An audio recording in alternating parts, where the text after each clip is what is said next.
दरम्यान अजित पवार यांच्या निधनाच्या निमित्तानं काळ्या जादूचा विषयही चर्चेत येतोय। अजित पवार यांच्या घराबाहेर काळी जादू केली गेली अशी शक्यता व्यक्त होतीये आणि त्या संदर्भात प्रफुल्ल पटेल आणि तटकरे यांच्याकडे संशयाचं बोट दाखवलं जात आहे। रोहित पवार यांनी हे गंभीर आरोप केले आहेत।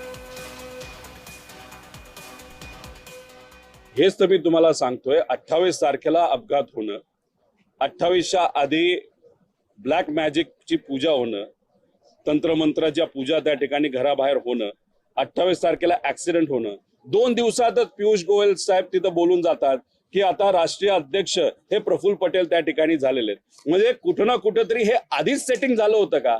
आधीच बैठक झाली होती का? आधीच चर्चा झाली होती का? आणि मग तिथं येऊन डोळ्यात पाणी जे आणलं गेलं ते खोटं होतं का? प्रफुल्ल पटेल आणि सुनील तटकरेंना पक्षाचा ताबा घ्यायचा होता, कारण का अजितदादा हयात असताना जे फालतू खर्च होते, नरेश अरोरावरचा खर्च असेल, इतरही काही खर्च असतील, काही गोष्टी पार्टीमध्ये चुकीच्या पद्धतीने होत होत्या, काही लोकांचं कर्तृत्व नसताना सुद्धा त्यांना मोठी मोठी पदं पक्षामध्ये दिली होती आणि मग दादा कार्यकर्त्यांचं आमदारांचं ऐकत होते, पण ह्या लोकांचं ऐकत नसल्यामुळे मग ह्या लोकांनाच कुठेतरी असं पाहिजे होतं का की अख्खी पार्टी आपल्या कंट्रोलमध्ये त्या ठिकाणी यावी। जय पवारांची प्रेस कॉन्फरन्स होऊ नये अशी सुनील तटकरे, प्रफुल्ल पटेल आणि भाजपच्या काही नेत्यांची इच्छा आहे।